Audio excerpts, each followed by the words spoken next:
What is going on, everybody? This is Dr. Chris Featherstone here for yet another episode of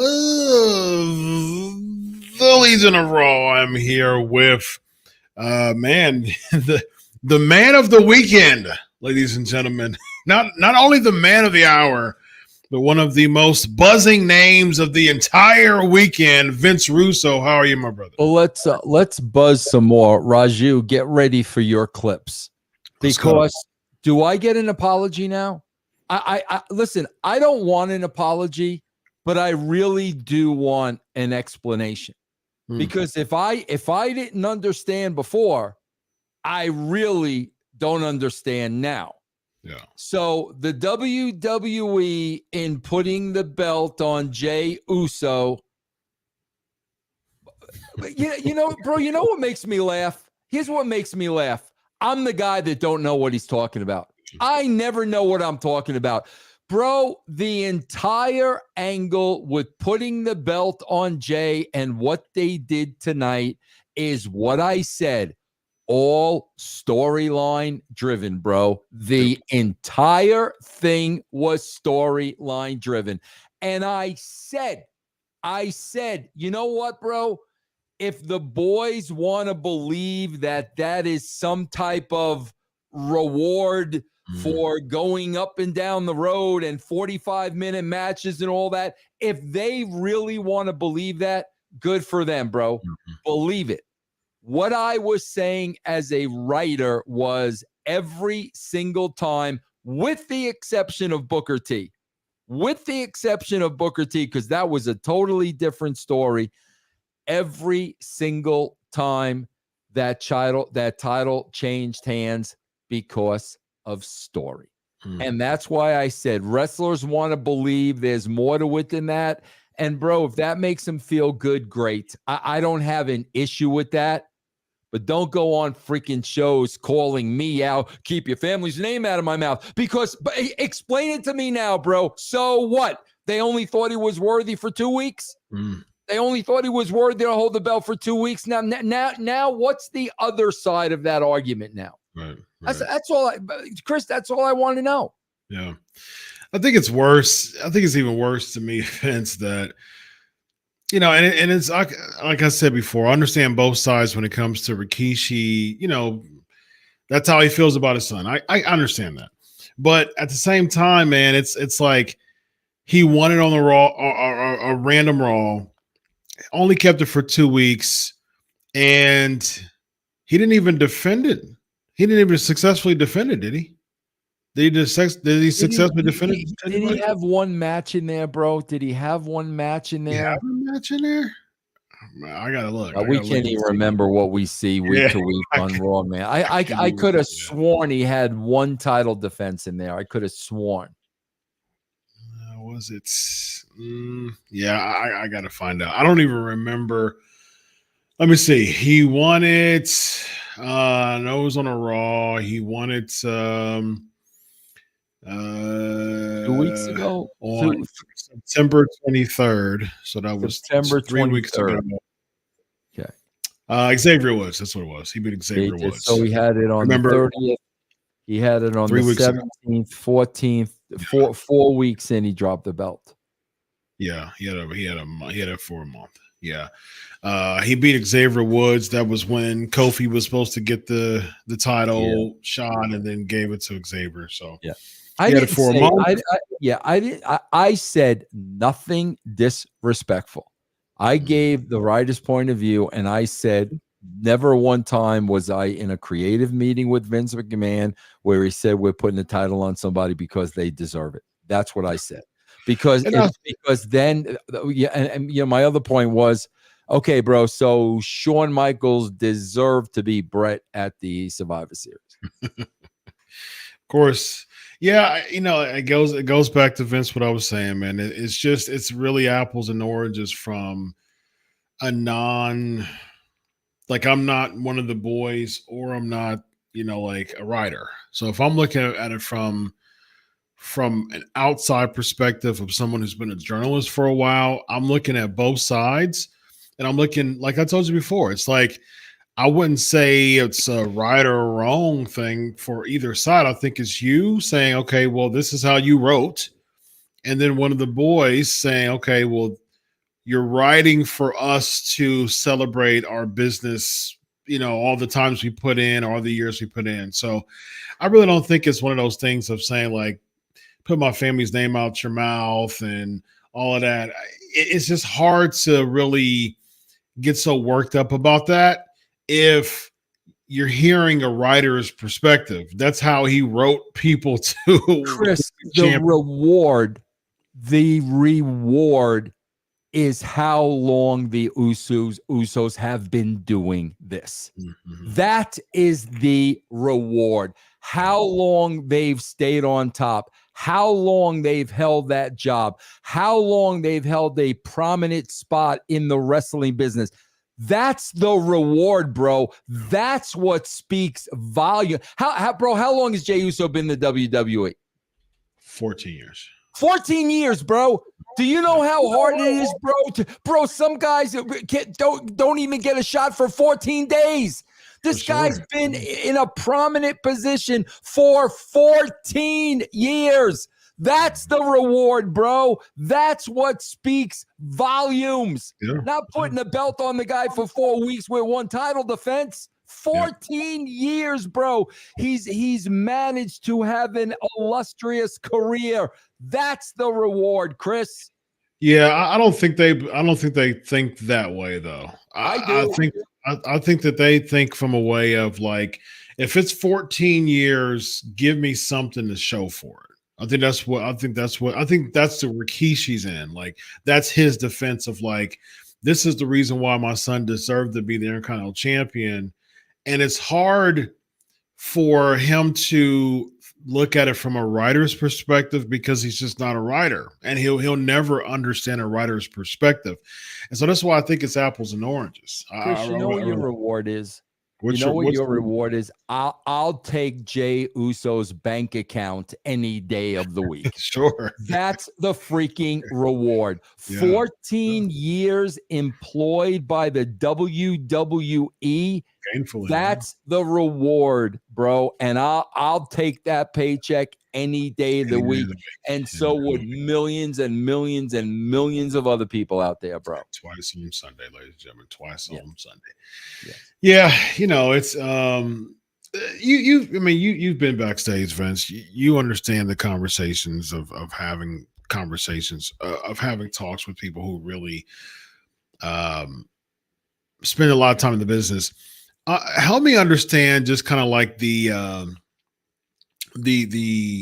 culture of 97, 98, 99 WWE as far as people wanting that championship versus 2024, where you have people, you don't really have a lot of a good businessman, because money are just kind of handed to them hand over fist with, you know, the Rollins and the Owens and the, you know, people like that.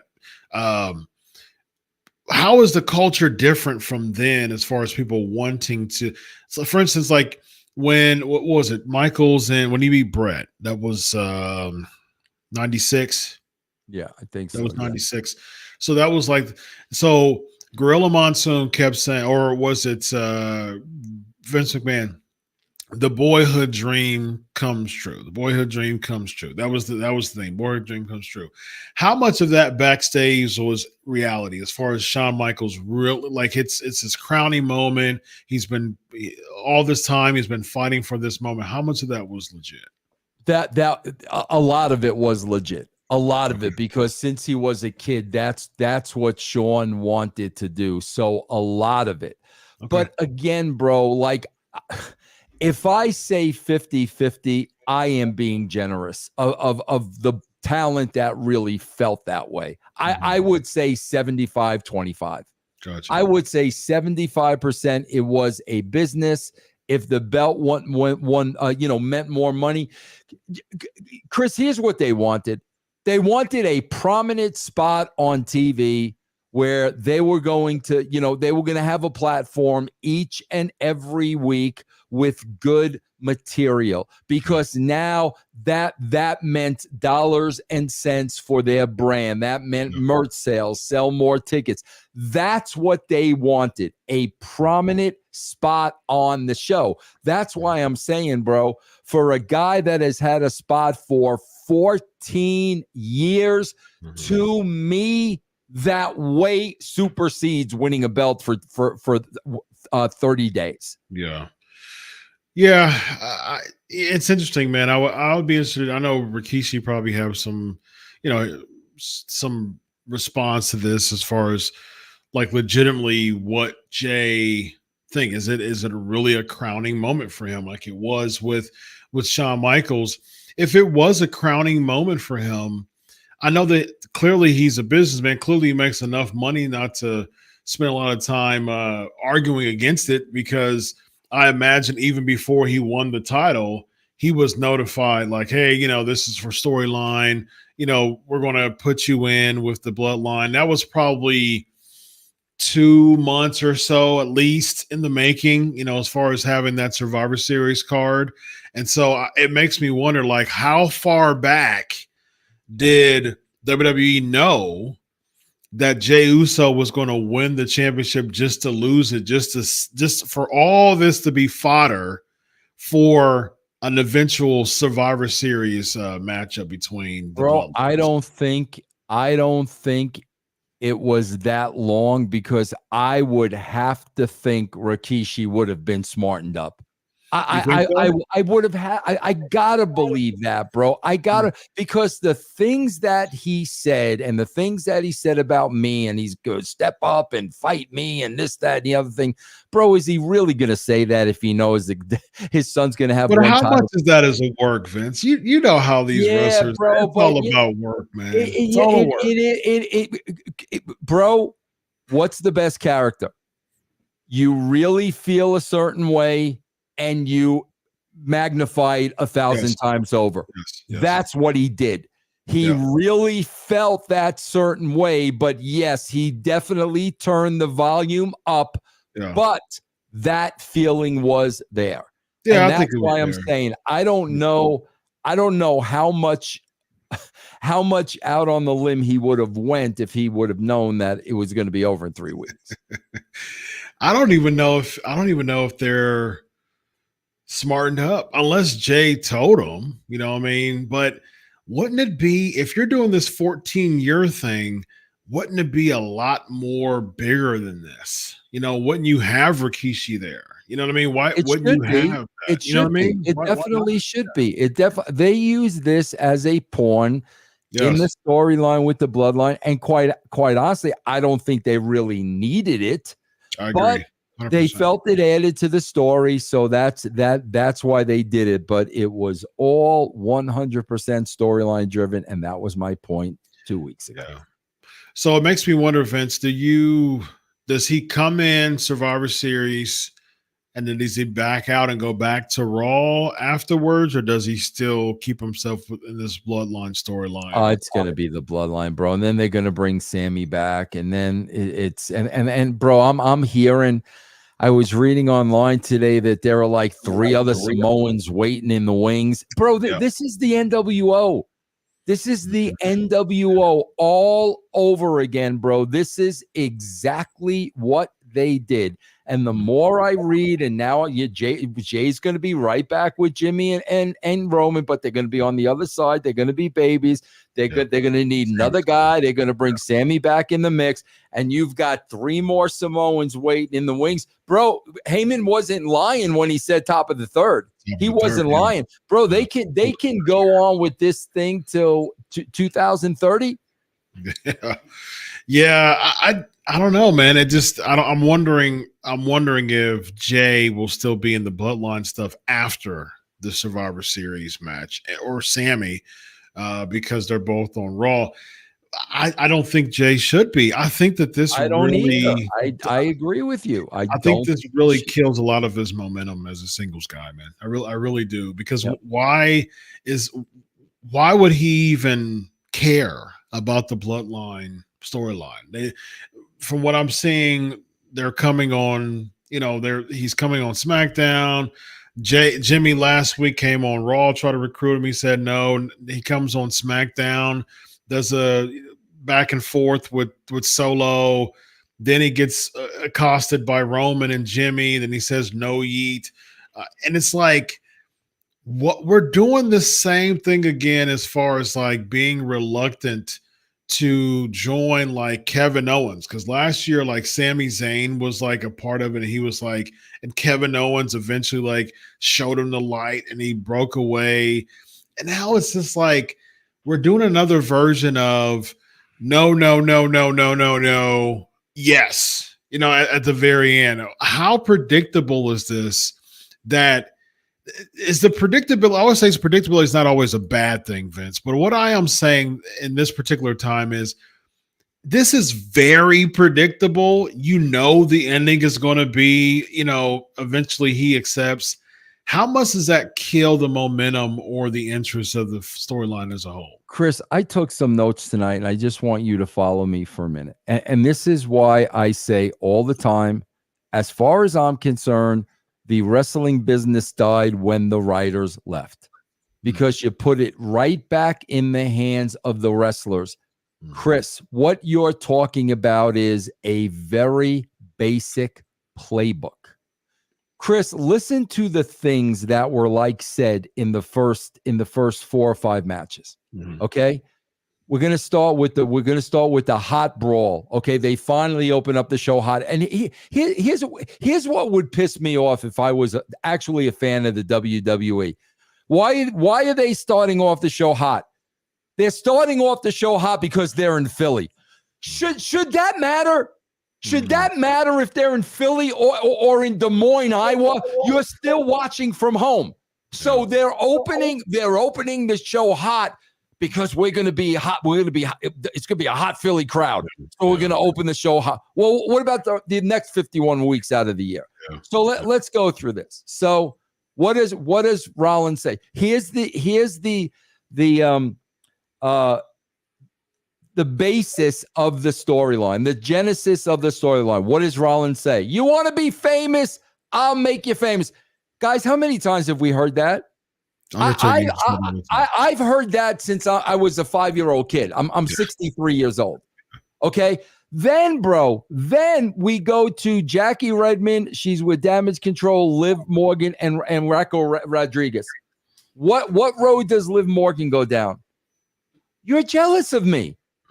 Do you guys not understand? Then, bro, we go to Rachel Rodriguez. What does she say? Since you won't end this, I will. Do you guys just not see how elementary this is? This is the simplest wrestling 101 playbook, bro. That's all they know how to play. And all they keep doing, Chris, is repeating it over and over and over again with different players. This is what I mean when I say there are no stories. You're jealous of me is not a story. Since you won't end it, I will. These are not stories, bro. There's no stories, Chris. Yeah, I guess people would say that the story is the bloodline now. But again, it's To me, I think titles are. I don't think titles are props as a spectator. I understand you saying titles are props as a writer. I get it. I get, like I said, I get Rikishi's point too. I think titles are more like trophies, but I do understand, and I got a lot of heat last week on my Tuesday show defending you actually quite a bit, and I do understand the title being a literal, like the title's a prop, and one of the things that I defended as far as that statement was, what did you consider it a prop? I mean, wouldn't you consider a prop to Hogan, like to basically blow up the Rock and Wrestling era? I get what you mean when it comes to that. I also get, like I asked about the Shawn Michaels thing. So I think for him, it was like an achievement. It was a crowning achievement. For Bret Hart, in '92, I think it was a crowning achievement for him as well. Even when he won and beat Perfect in '91, the 18 times, however many it is, that means something to Ric Flair. Yeah, absolutely. That means something. But what I'm saying is, bro, that's the minority. Yeah. That is not the majority. I can see that. It makes me wonder, like, who to who in the WWE from when you worked there didn't see winning the championship as a crowning achievement, like who were big players. Michaels, yes. Bret, yes. What about Triple H? So you think was it a crowning achievement for him, or was it a prop?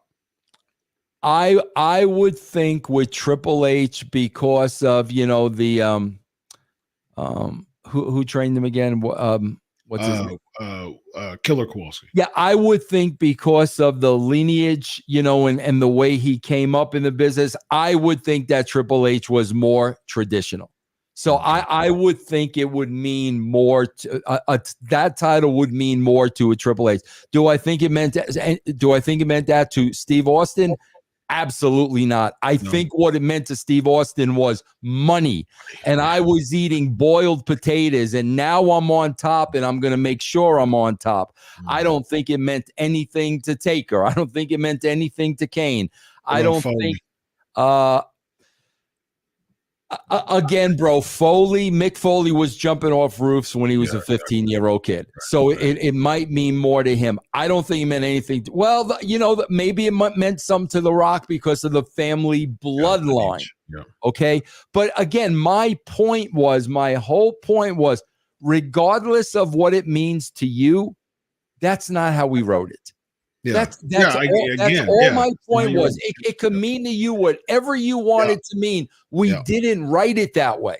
Yeah, which is precisely, I'm saying that I think the entire argument is apples and oranges. I mean, I still stand by that. I think it's apples and oranges. I think it's two vantage points. Like I said last week, I think it's an HR representative going toe-to-toe with an employee of the company. It's just during Employee of the Month meeting. It's the HR rep saying, oh, okay. Like, we'll just put it on somebody else next week, next month, who's been good for the month. And to that person who's being crowned Employee of the Month for that month, they're like, whoa, like, I've been waiting so long for this.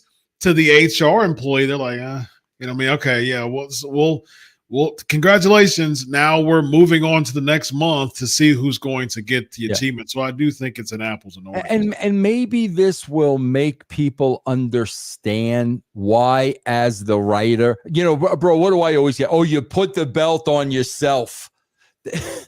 Why do you think I didn't think twice about that? Why do you think I didn't think twice about Vince winning the belt? Why do you think I didn't think twice about David? For exactly what I'm saying, bro. It was a television show. This was the focus of the television show, and you move that around for what's best for the television show. Sure. So my dear friend and brother Bill After, he wanted me to ask you after the show, because he got pretty hot about that. And, I love working pro wrestling. Bring him on. Call him right now. Let him come on here in front of me. But is he still up, or is it way past his bedtime, Bill Apple? He's still up, man. He's like, ask Vince Was it a prop to him? Ask him, was it a prop to him? I said, To well, he's already me? talking. Yeah, when you Oh won the title. my God, bro. Come on. Like, seriously, bro. Like, Chris, I swear to you, I could not even tell you what the belt looked like, what was on the I couldn't even tell Really? you that. I have no idea, bro. Yeah, I think Bro, that's I just gotta like, for Bill to ask that question, like, come on, bro. but again, Vince, I think it's hard for you to understand the mindset of the pro wrestling just enthusiasts. Like a lot of those people backstage, and especially like lifetime enthusiasts like a Bill Apter. Like he bleeds, sweats, poops pro wrestling, dude. So everything that is completely antithetical or pokes the bubble, right? He's like, no, don't you poke the bubble. He's just like protective of the bubble. Like anytime someone wants to poke, he's just protective. And like there's a lot, and we see this, Vince, with a lot of these pro wrestling marks, man, nowadays. It's easy to work them up. They're so. I'm really big on EQ. Like there's IQ and there's EQ. You have emotional. You have intelligence quotient, or intellectual intelligence, and you have emotional intelligence, EQ. And actually, studies show that EQ actually breeds more success than IQ. You can be super smart but not emotionally stable, and it's good to be emotionally stable than like super smart, although super smart is pretty good too. But a lot of times, man, the EQ, I look at people a lot by their EQ. I can see it. It's very observational. It's a construct. Well, a lot of us psychology experts call it. It's a construct. And so when I look at someone's EQ, I realize that, okay, so I'm not going to match it because it's low right now. It's pretty low. So if I spend my time catering to that lowers my EQ in the moment, and it's not even worth it. A lot of these pro wrestling extremists and marks, they're really big. Their EQ is pretty low, and they spend so much time getting so worked up about this. You don't think about it that way because it's a job to you. It's not simply a job to a lot of these marks nowadays. And that's why they are marks. Yes. Because Chris, yes. If we want to go back to the beginning, whether it was the Carney days, what we want to go back to the very roots of professional wrestling. Whoever that first person was that created the business, whoever it was, and I'm sure Meltzer could tell you. I got one question for you, Chris. What's that? Why did that person go into business? Well, we should ask him. You ready? Yeah. Okay. I haven't seen Toots forever. I haven't seen Toots. We should ask him, Toots. Why'd you get into business, man? Why'd you do it? Bro, why does anybody go into any business? To make money. Money, of course. Period. Yeah. The end of story. There's no conversation here, bro. The wrestling 100%. Business was started to make money. Yes. That's 100%. Why it was started, bro. Period. End of story. People lose sight of that. I don't. Absolutely, they do. Yeah, 100%, because it's been so engrossed into people's lives. It's really an outcast dream. It really is, Vince. It's really a dream of those who are the disenfranchised, the misfits. It's the dream of they belong. They feel like they belong, man. And it's like someone who goes around traveling circuses, and to the world and to regular society, they're just weird, right? But to the circus crowd, they're a part. They belong, and that's how pro wrestling fans are. You talked about Carney. that was the original kind of backdrop of the pro wrestling business. Hey, come check this. You know what I mean? Like, and it was in a tent. It was in an armory. It was that type of feel. Back in the day, you had the big, like, Haystacks Calhoun. You had the big foe, the big giant Haystacks. You know what I mean? So you had that carny feel, and then you had the strong man, like a Toots, for instance. Can he slam the big guy? You know what I mean? And so that was like the OG points of pro wrestling. Over the past 60 years, it's changed to flips and kicks and chants and all that stuff. It's a whole different animal than it used to be. We had guys wrestling bears, bro. Yes, absolutely. Okay. Yes. We gonna put the belt on the bear, bro. Put the belt on the bear, man. You're gonna put the belt on the bear, man, because he deserves. I'm Sami Zayn wrestle the bear, man. Because he deserves it. The bear deserves the belt. You deserve it. Yes, indeed. Yes. Put the belt on the bear, Vince Russo. Come on. It's all about the carny. All right, we got a lot of super chats, ladies and gentlemen. We got David Duff at $2. Project Joe needs Spanish announcers table back. Yeah, I mean, what do you think? What do you think about Joe so far, man? What's your view on Joe Tesla? Yeah, bro, it really doesn't matter to me, like, what sport. Like, the announcers just they don't have a bearing on me, man. They unless it's somebody, in a real sport that's, like, really knowledgeable and will blow my sock, like John Smoltz blows my socks off. Other than that, bro, the announcers really don't have an impact on me either way. Gotcha. Yeah, I'm big on announcers personally, because I think that Gorilla Monsoon, when they're funny, when they're entertaining. Yeah, this guy's job is not to be entertaining. He's a play-by-play guy. He's like to the book, play-by-play. You know what I mean? I think the problem with that I see is big college football fan. I think he does a phenomenal job on college football. I don't think he fits the charisma of a pro wrestling personality. I think you need to be a character. You need to be a character. JR was a character. Make no bones about it. JR was a character. Yes. Sir. So Vince McMahon was a character. I agree. I agree with that, Chris. I do agree with that. I think no shade to his abilities. I think he's really good. I think he's really good. See, bro, I wonder, now you got to ask yourself, is that an Endeavor call? Or are they looking for more of a straight guy, mainstream sports type of guy? Because this guy, he's good. I mean, I'm not saying that, but he's not a character. He's not carny. That's the thing. He's good, but he's not carny. I think that's the differentiation of pro wrestling when it comes to, you need that personality.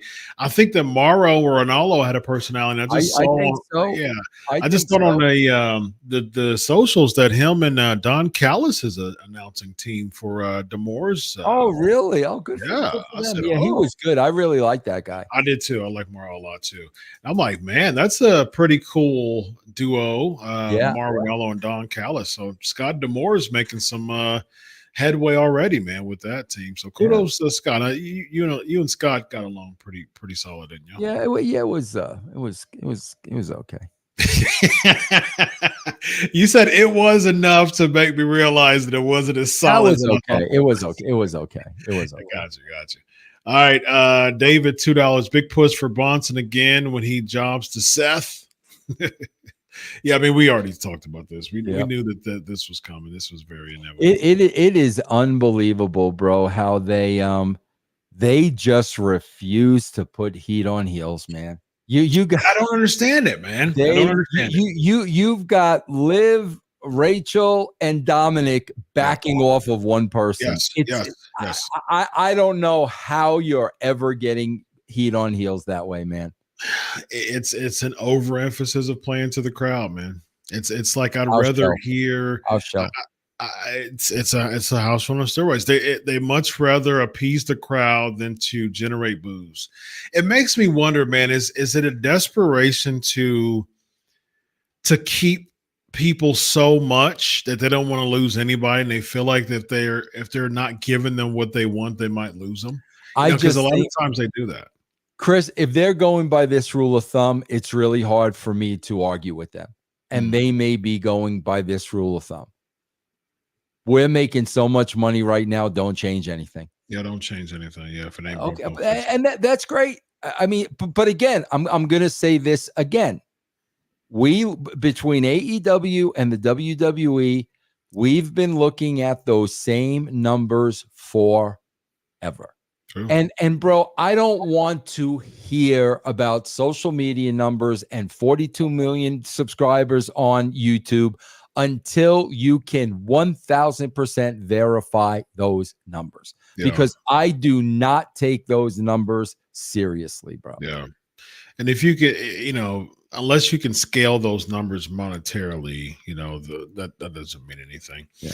And I imagine with, I think they're like 100 million or something like that, over 100 million now. I'm sure that gives them a pretty penny for YouTube to basically add to the budget for Endeavor. So I'm sure that's helping them. But at the same time, man, it really boils down to, if you don't have a television deal, the rug is pulled from under you. That it's still television. Television is still your bread and butter. And if the numbers are like Fox couldn't even, they had over 2 million views, 1.8 to 2.2, around 1.2 to 2.2. And that still wasn't enough for Fox. And so it makes me wonder that with this Netflix deal, you still got to stay in a standpoint that you still want to be hungry to get better. I mean, people crap on Vince McMahon so much, but he really had that hunger to get better, to do better. And I appreciate that. And I do think that you can't get to the point that you're resting on your laurels so much, man. Just from a business standpoint, you can't ever get there. You got to have those meetings. How can we get better? How can we generate more revenue? How can we get more people? But it just doesn't seem like, to your point, because so many weeks and so many years, it's the same numbers over and over again. Are they really resting on their laurels? And it's hard to defend it or not. You know what I mean? Yeah. You're going to have a bunch of pro wrestling fans saying, oh, this is the greatest era ever and stuff like that. But it's like, you got to realize that this was on the shoulders of a Vince McMahon. This was based on the shoulders of a Hulk Hogan. They didn't see the money as much as they wanted to, but they really paved the way for this wrestling. You can't take that away, man. You can't take it away. You got 279 Catman Vince Better Kiss album, Animalize or Lick It Up? Lick It Up, because actually, Catman, that is my favorite Kiss album. So Lick It Up. Go. Very nice. Zubair, $5. We have can we just confirm the term what is being done in modern wrestling is not long-term booking or slow burn booking, it's stalling booking. I love that. I love that stalling booking, Zubar. I love it. That's exactly what it is. Yep, 100%. I mean, think about it, Chris. The Wyatt 6 was off of TV for 6 weeks for this. Yes. Yep. Think about that, bro. Yep. How bad is that? How bad is that? It's perfect. It's perfect for the house, though, Vince. It's perfect for the house. They're looking for the pop. Like I told you before, they're looking for the pop. Triple H is looking for the pop. Tony Khan is looking for the pop. That's how they book their product now. Pop, pop, pop, pop, pop. That's how wrestlers think. How can I work for the pop? I want the pop. And Wyatt 6 coming back generates a pop. Just to your point, to the point I was just making as far as what is this really doing, and you addressed this too. Think about it for a second. You had pop, Wyatt 6. And then the end of that particular segment, it was flat as a dead corpus, because he gives the mandible to Paul Ellering, ladies and gentlemen. Everybody's just sitting there like, okay, this is awkward. You know what I mean? Like, it was no reaction, zero reaction to a mandible. But how is it building your character if you're you're supposed to be a baby face, and the whole point of the Wyatt 6 now seems like they're kind of like the bully police, I guess. But now Uncle Howdy is by himself to 60 plus 70-year-old man, and he attacks him. So how is that aligned with your purpose? And what is your purpose? We still have zero clue why the Wyatt Six is even in the WWE. We still have zero clue. They go from the American Alpha to now the Final Testament, and we still have zero clue why they're there. And then we'll get a Survivor Series match out of this. Exactly. We'll disappear them for about 4 more weeks, and we'll get the flashing logo. And then we'll get the flashing logo, and then we'll be on to the next Judgment Day. Yeah, it'll be Judgment Day. There you go. Good call, Chris. Yes, it'll be Judgment Day. Next we'll have my guy. How about that? $52 from Zoo Bear Talk TV. Russo, you're right, man. How about with the meaningless title matches on TV, rather build to pay-per-views? Also cool to see Lillian Garcia back. Your thoughts on Lillian back? We said that a little, bro. We predicted that Samantha was going to go. I mean, we saw that coming a mile away. No, I'm glad Lillian's a pro, man. Lillian's good at what she does. Yeah. She's already getting roasted for flipping her line. Yeah, so of course, bro. Pro wrestling fans, man, you can do no wrong. You can do no wrong, man. Yeah, give her a chance. Relax. She's a legend. All right. $199. Congrats to Samantha Irving. She'll do great. Yeah. I mean, wherever she goes, I think she's only ever been there for 3 years, if I'm not mistaken. So she's bro, made a lot. Can you imagine? I mean, seriously, bro. How much is she going to get out of Tony Khan? Oh, if she goes to AEW, she's bro. The only thing that will keep her from not being the ring announcer in 2024 is a non-compete. Yes, if she has a non-compete, she's gonna have to sit it out. If not, I promise you guys, as a ring announcer, Tony Khan will pay her over $1 million a year. Think so? Absolutely, bro. That would not surprise me whatsoever. Yeah, wouldn't surprise me one bit. Who's the ring announcer there now? Oh, Justin Roberts, right? Yeah. How much you think he's making? Ballpark. 150. That sounds about right. Yeah. Oh yeah, bro. What did Rebecca De Mornay get? Come on. 5. Was it 10 million for like 3-year contract, 10 million, something like that? It was insane. All right, let's do Anthony Vince, $5. Vince, you ready for the World Series? The Mets had a good run. The Dodgers scored 55 runs, major league record. Who are you picking, Yankees or Dodgers? I am going Yankees. I think the Yankees by far have the better pitching staff, and I'm going Yankees.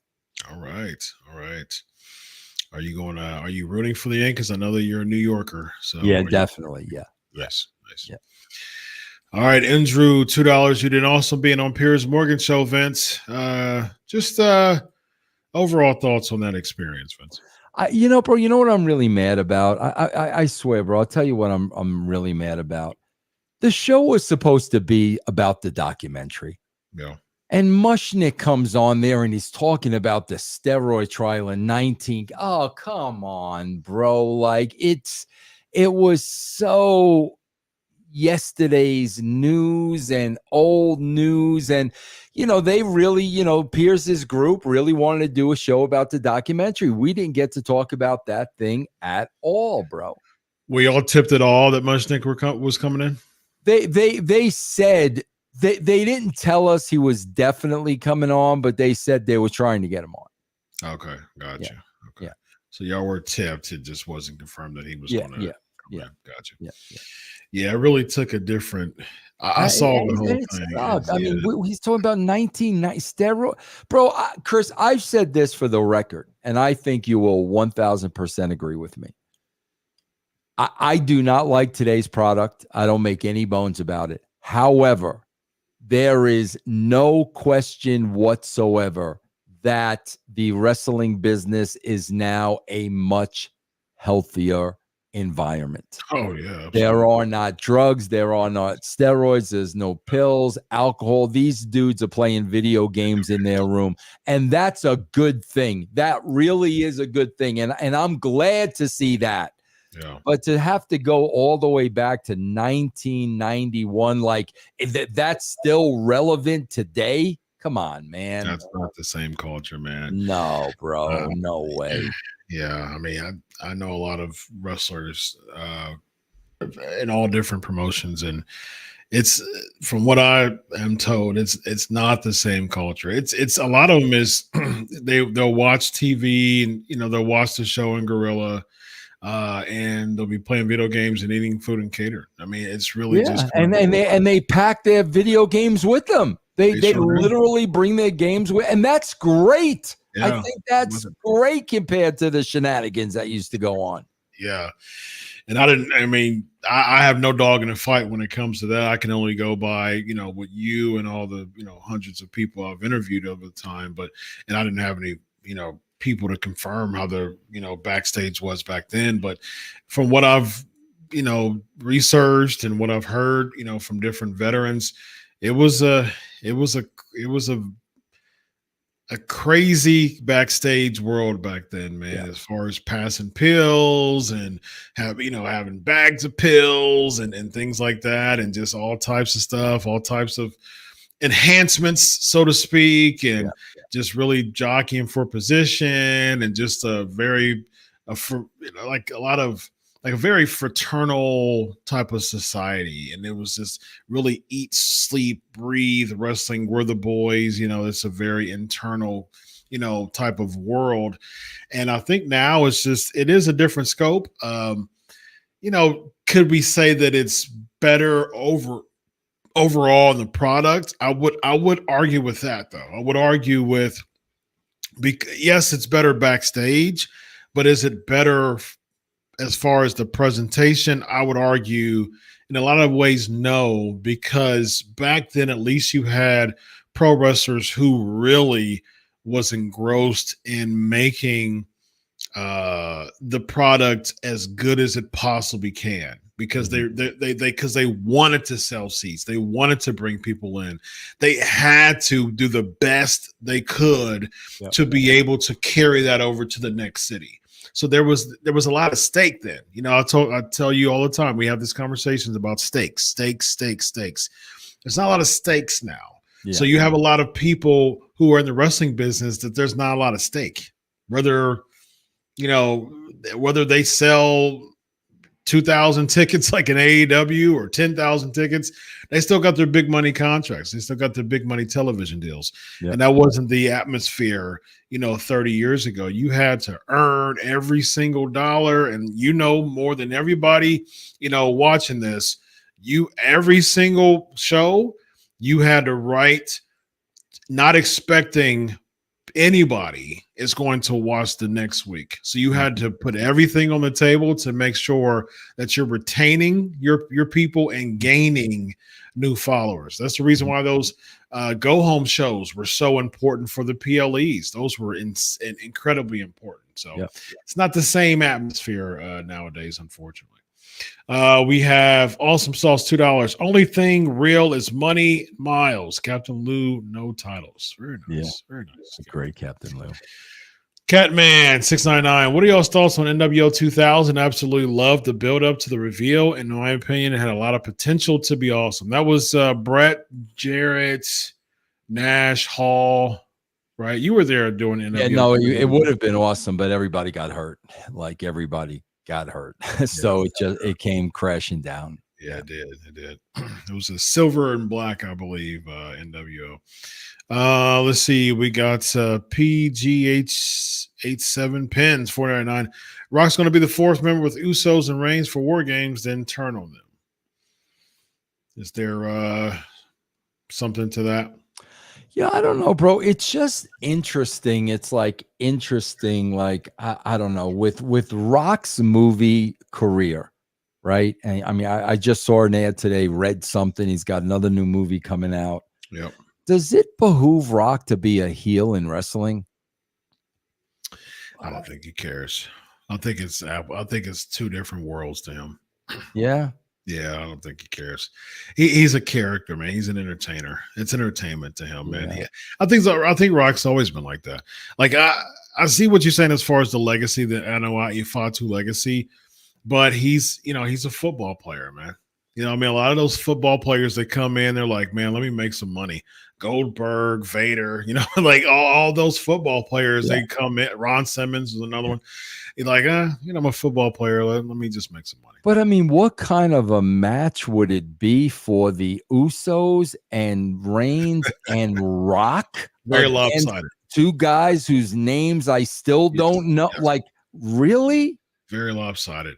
And if the baby faces lose that match, it's just super weird because at the end of the day, the heel bloodline is probably going to start losing more matches than winning in 6 months' time. They won't be as big and they'll split up. And it's just, I think they're really trying their best to make Solo a thing.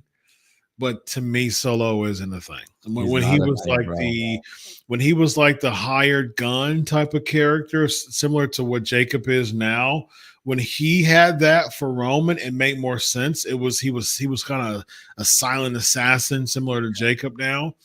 There was some kind of allure to that, and there was some kind of stock and equity to that. But him talking a lot, he doesn't even really have like a dog in him as far as just the way that he talks. It's just kind of like, yeah, man. Like when he was going back and forth with Jay, it's like, nah, man, don't do that. Like, give us the art of suspense. Like, don't make it clear to us that he doesn't sound very,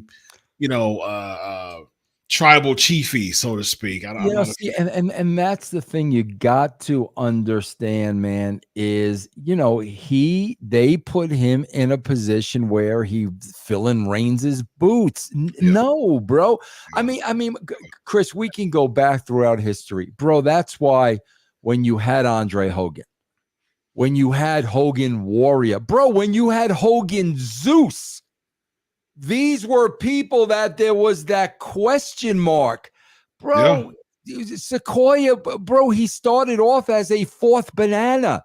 Yeah, it was Reigns and then the Usos and then him, bro. You're not going to go from fourth banana to number one banana. Harpo Marx is not going to become Groucho Marx, bro. There you go. It just and it's not his fault. Yeah. He's working hard. I mean, he has grown a lot, but it's the way they booked it, bro. Yeah, Vince, there's certain people in acting that they're really good supporting cast, but they're not very good leads. Yes. Right. And that's okay. Like that's okay. Yes. Like if you're a really good supporting cast, be that, fill it, own it. That's okay. But if you're trying to play that lead role, nah, that's not your lane. Like, go back to the supporting cast. Go back to your lane and own it. And be okay with it. It's fun. Yep. Aaron says, 199, great stuff on Piers Morgan and Vinny Rue. God bless. Oh, thank you, Aaron. Thank you. We got Dan, 199. Let's look at Cody versus Winnie the Pooh at Mania. I'll watch that. I will watch that. Yeah. We got David, $2. I was referring to only having one table to break. Oh, okay, there you go. They took the Spanish announcement table spot. Gotcha. Michael's in the building, 199. Bill Atta was at the Raw tonight in Philly. Yes, he was. He informed me of that last week that he was going to be there. I'm sure he's catching up with the boys and saying, "Hey, there's Bill Atta!" Give him big hugs, and he's having the time of his life, and I'm sure that he's going to talk about how much fun he had tomorrow on our show. So, Alex 199, Haku versus Rick Steiner shoot fight. Who's winning? What do you think, Vince? Probably Haku. He's that tough, huh? Yeah. Most feared man backstage, right? Yeah. Catman 699, Asylum or Crazy Nights. I'm picking Asylum, underrated Kiss album, in my opinion. Yeah, Crazy Nights was a little mamby-pamby for me. I'm going Asylum. Yeah, Catman, I'm going Asylum. All right. Alex 199, shoot fight, Booker T versus Stevie Ray. Who's winning, Vince? Bro, you got to give it to the older brother. The younger brother ain't gonna whoop the older brother, bro. I'm sorry. I'm going with my boy Stevie. Nice. All right, we got Rollin is in the building.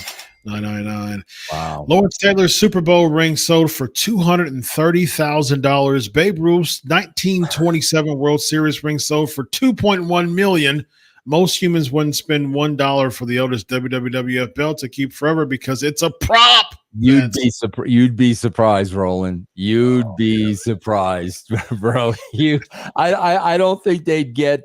Well, definitely wouldn't get 2.1 million, but you'd be surprised. I wonder if I'm sure there's something that's like most expensive WWE eBay item. I'm sure that it's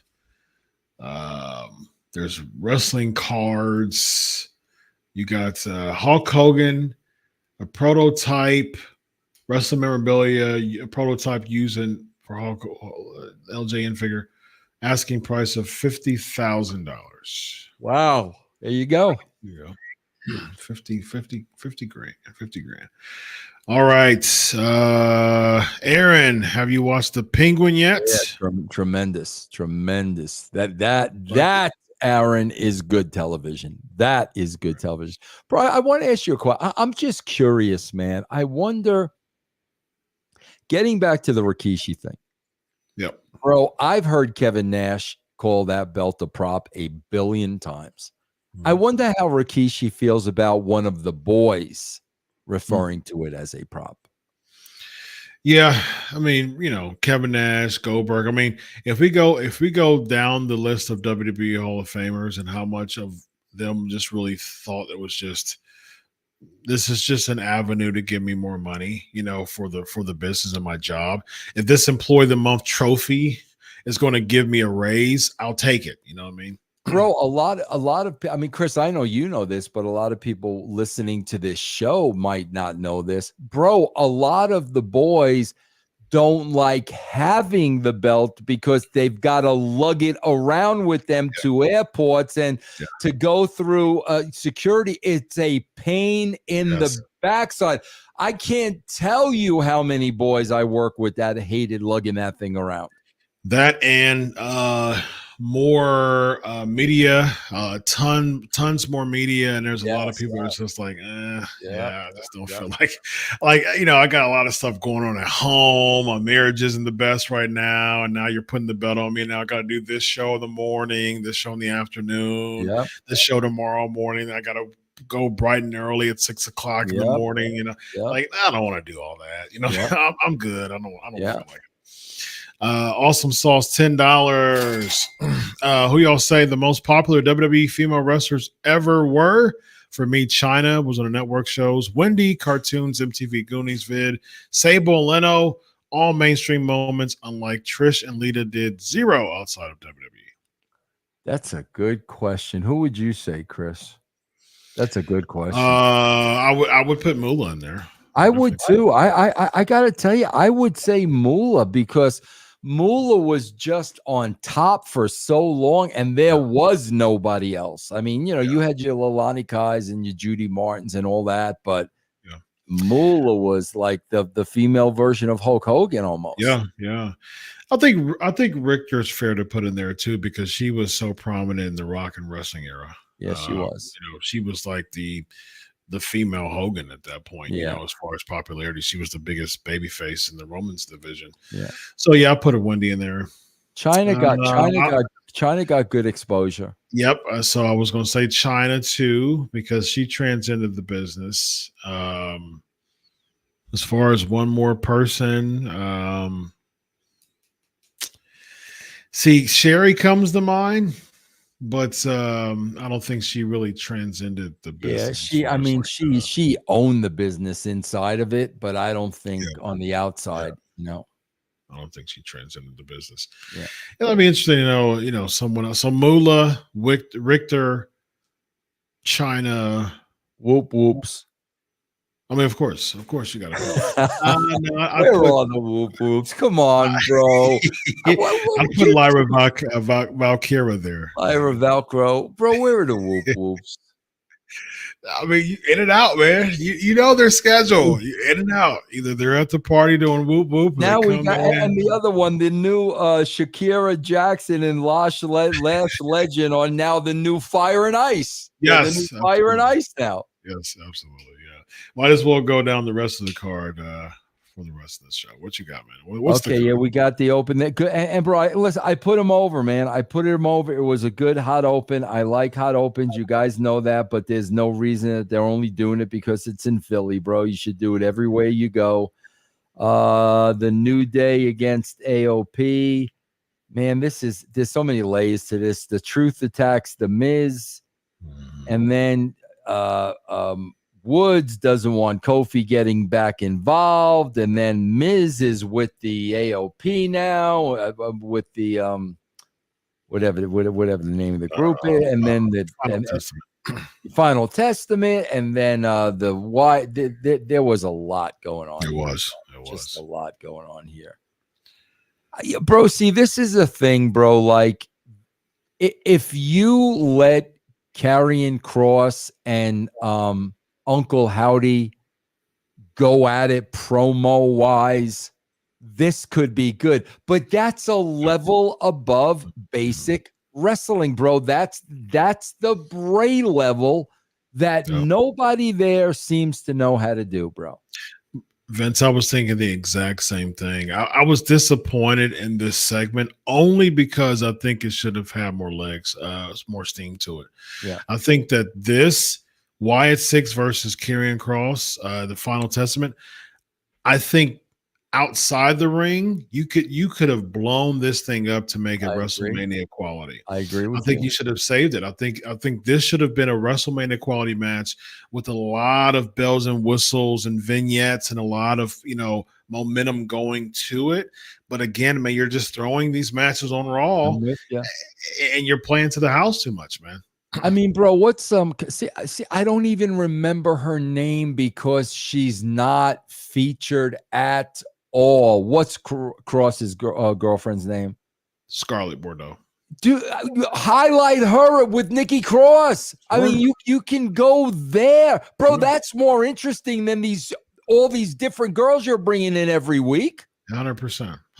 Yeah, I think I would have saved this, man. I think this is a WrestleMania quality feud. If you work it, if you build it enough, I think it could have really had some good vignettes to it. Bro, I swear to God, Chris, you said it earlier. They think the money's in Judgment Day and Wyatt 6. That's where they think the money is. Yeah. Yep. I think we'll see that. Good luck with that. Yeah. Then we got what do we got? Liv and Rodriguez against Damage Control. And again, bro, I wrote this was very sloppy, very sloppy, and I don't say that much. But again, man, Rhea Ripley getting over on 3 heels. Yeah, where's the heat, man? Where is the heat? Yep, we got Braun number 3 with Seth and Bronson backstage. Yeah. That's when Adam really got upset, and he had the Crown Jewel match. So then you got Mysterio and Dragon Lee against the American. No, nobody cares about this, bro. No, just nobody cares. This was the same Creed brothers who went toe to toe with the Wyatt 6, by the way. Yeah. Nobody cares. Now they're losing to Rey Mysterio and Dragon Lee, who always loses. Yeah. That's 50-50, man. Yeah, I get it. Then Judgment Day and Pierce and Carlito, and Carlito's making matches now. Yeah. Gunther and Priest, and then we had our main event. Yep. That is the card. Nothing special. Of course, it was very photographed that Jey Uso was going to drop the title after the SmackDown shenanigans. I mean, you saw this coming a mile away. I mean, I was waiting for the spot that the Bloodline was going to come out. Of course, you got that. Of course, as soon as you saw that, it was, oh, okay, they're going to cost Jay the title, of course. And bro, this is where, like, I swear to God, this is where the Usos like have to say something. They got whoever it is, Triple H, whoever, like, bro, they don't have a clue. Because Chris, I don't know if did you get to see SmackDown at all? Okay, bro. So it's Roman Reigns and Jimmy Uso against the Bloodline, right? At the top of the match, before the match starts, the entire Bloodline is dragging Jimmy Uso out from the back. They're doing, this to his face, the whole 9 yards. Jay doesn't come. So, okay, bro. So you mean to tell me, so now you're telling, now Jay's going to come because he lost the belt. So what you're saying is the belt was actually more important to Jay than his own flesh and blood. He wasn't going to help his brother. You had 3 guys beating the crap out of his brother. He ain't going to help his brother, but now you cost me that full circle, Vince. Full circle. We're going to show you this isn't a prop. I'm willing to get retribution for the title. Yeah, I mean that's why Jay has to say, you know what, bro? With all the heat I've had on my brother, I've had my brother on TV. If there are 4 other dudes beating the crap out of my brother, bro, I ain't gonna stand by and watch in the back. I mean, come on, man. Yep. All right, we're gonna end up with 999 Rollin. Do you see wrestling titles like the boxing titles that Ali and Tyson won, or do you see wrestling titles like the boxing titles that Rocky and Clubber won in Rocky 3, or wrestling titles in the middle? I'm not sure what he's asking. Do you understand, Chris? I mean, Rocky and Clubber was a movie. Yeah. So the entertainment piece, or the actual legit, this person earned it, like an Ali Tyson. This is an entertainment piece for me. So for you, it would fall more under Rocky and Clubber. Absolutely. Yeah. Gotcha. All right, Vince, let the listeners know where to find you, my brother. Yeah, guys, if you want your free week of the brand, man, costs you nothing, no strings attached. Just go to patreon.com/Russo TWC. Yes, indeed. Follow me at Chris Prolific. I was the one who broke the news about Lillian Garcia being. I saw that. Man. I was the first person to break the news, and so be sure to check that out. And I also was the first person to break the news of the reason why Samantha Irvin left. So I've got some journalistic breaking news, man. So be sure to follow me there and subscribe. Journalistic news. I just want to throw this out there, Chris. This is why I am so hard on the freaking media. I am so hard on the wrestling media. Bro, to set the story straight, the WWE put a steroid symposium into play in 1991. Mm-hmm. In the beginning of 1992, they did the steroid symposium, okay, that I attended, okay? Bro, my first article in the WWF magazine was November of 93. So in 92, when that symposium took place, I was working with Resi. We were doing the Pro Wrestling Spotlight. I was working with Resi. So, of course, bro, an article comes out by some SB Nation.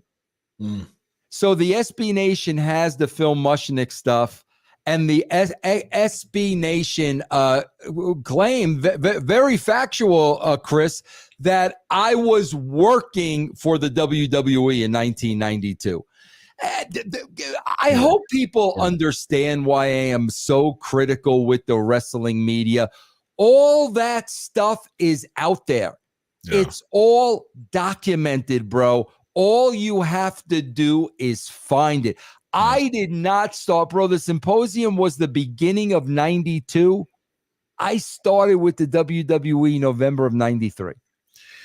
Just, I mean, horrible journalistic integrity, man. It's a Just- joke, man. yeah. It's an absolute joke how you could just throw something like that out there and so Russo was working for them when he went to the symposium. Yeah, okay. It's clicks, man. It's the unfortunate part of that is that it's clicks, you know. And to me, I just I'm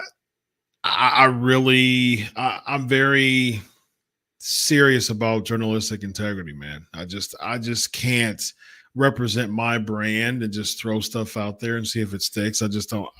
As a person, I'm just not. That's not my integrity to do that. I know that I would have texted you and said, "Hey, were you in WWE 91 before I post stuff?" I always do that. I always fact check. I always say, "Okay, so are you sure that like the stuff that I'm posting, the stuff that I break?" I'm like, "Okay, so are you sure that I check sources, within WWE?" And I'm like, "Okay, so as soon as I post this thing out, this is representing my brand." You know what I mean? And so if it's false, then I'm jacking my brand up, and that's lowering my integrity as a brand. And I can't, I just don't, I just can't do that, man. And it's like, my God, bro, think of the logic. So I went to the symposium and I was covering the symposium while I was working for them. Think of the logic in that. Like, it is so freaking illogical. Did he not even think like, oh, this doesn't make sense? Yeah, but that unbelievable, bro. But anyway, it's Vince Russo in the headlines. This is going to garner clicks, so therefore I'm going to post it. Yeah. This guy right here is Vince Russo. I'm Dr. Chris. This is Elise in a Raw. Have a good night, everybody. So long.